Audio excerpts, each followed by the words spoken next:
आप सभी को मेरी तरफ से जय माता दी। कई सारे भक्त हमसे ये सवाल करते हैं कि जो भगवान ने अपने भक्तों को चुना है केवल वही भक्ति कर सकते हैं कि सभी लोग भगवान की भक्ति कर सकते हैं। तो मैं आज आप सभी को बताने वाला हूँ कि संसार में जो भी मनुष्य हैं, चाहे वो जानवर तक ही क्यों ना हो, वो भगवान की भक्ति कर सकता है, पूजा आराधना कर सकता है, आरती इत्यादि कर सकता है। उसमें कोई भी रुकावट नहीं है, कोई भी चीज निषेध नहीं है। सभी मनुष्य में इतनी शक्ति होती है कि इस जन्म में परमात्मा की प्राप्ति कर सके।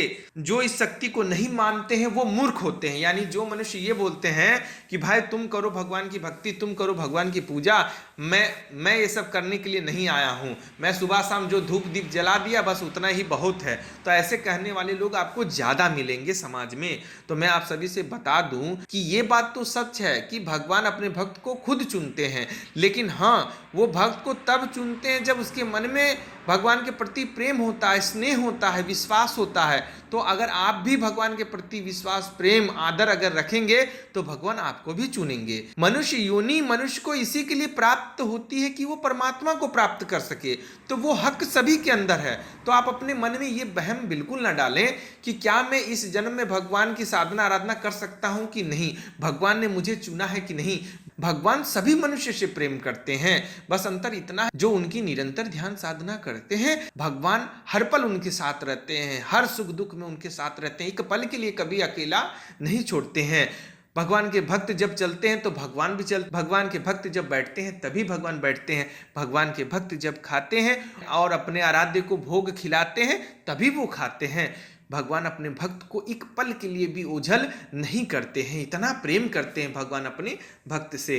निष्काम और अनन्य प्रेम से भगवान को तुरंत आना पड़ता है। यानी जो लोग ये कहते हैं कि मैं इतनी साधना आराधना कर ली लेकिन फिर भी भगवान के दर्शन नहीं हुए, तो मैं उन लोगों से कहना चाहता हूं कि अगर आप भी निष्काम भाव से, यानी आपके अंदर किसी भी प्रकार की कामना नहीं है, इच्छा नहीं है, और अनन्य प्रेम यानी आप हद से ज्यादा भगवान से प्रेम करते हैं, उसके बाद भगवान ना आए, ऐसा हो ही नहीं सकता है। भले ही भगवान के प्रत्यक्ष दर्शन ना हो, किसी और रूप में भगवान के दर्शन हो, चाहे पशु के रूप में, चाहे पक्षी के रूप में, चाहे ब्राह्मण के रूप में, चाहे किसी भी बालक स्वरूप में दर्शन हो, लेकिन दर्शन तो ये तो क्लियर है। जो भक्त ये समझ जाता है कि भगवान का हाथ सदा हमारे सर पे रहता है, उनका कोई बाल भी बांका नहीं कर सकता है। आप सभी को मैं बता दूं कि समय बहुत भयंकर आ रहा है, इसी के लिए खूब भजन ध्यान करना चाहिए और भगवान से प्रार्थना हमेशा करते रहना चाहिए कि हे प्रभु, हे माता, मेरे प्राण आपके भजन ध्यान करते हुए ही निकले।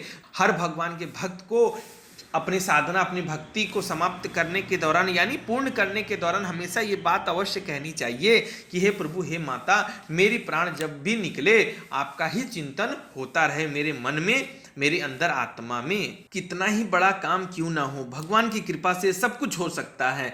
भगवान की शक्ति को अगर आप समझ जाओ तो कुछ भी दुर्लभ नहीं है, सब कुछ संभव है। आपको भय करने की जरा भी आवश्यकता नहीं है, क्योंकि भगवान जिसके साथ खड़े होते हैं उसको किसी से भय नहीं लगना चाहिए। कितनों ही बड़ा भूत हो, प्रेत हो, मरी मस्तान हो, चुड़ैल हो, डाकनी हो, पिचासनी हो, चाहे ब्रह्म राक्षस ही क्यों ना हो, अगर आप भगवान की भक्ति करते हैं आपको डरने की जरा सी भी आवश्यकता नहीं है। मैं आप सभी को बता दूं, जब एक भगवान का भक्त सुबह नहा धोआ के जब मंदिर जाता है तो वो अपने आराध्य को, अपने इष्ट को जब वो मूर्ति रूप में देखता है, चाहे वो तस्वीर रूप में देखता है, चाहे किसी भी पिंडी रूप में देखता है, तब उसके मन में, उसके रोम रोम में जो प्रेम सी दौड़ जाती है, जो प्रेम व्याप्त हो जाता है, उसकी आप कल्पना नहीं कर सकते हैं।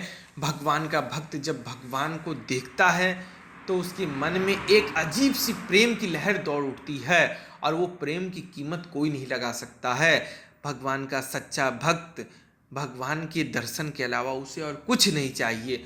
भगवान का सच्चा भक्त को बस एक ही चीज चाहिए होती है, वो होती है अपने आराध्य के दर्शन और अपने आराध्य के प्रति प्रेम, और वो हमेशा उनके साथ रहे, बस यही चाहते हैं भगवान के सच्चे भक्त। तो मैं आप सभी से ये कहना चाहता हूँ कि ये मनुष्य योनि बार बार नहीं मिलती है।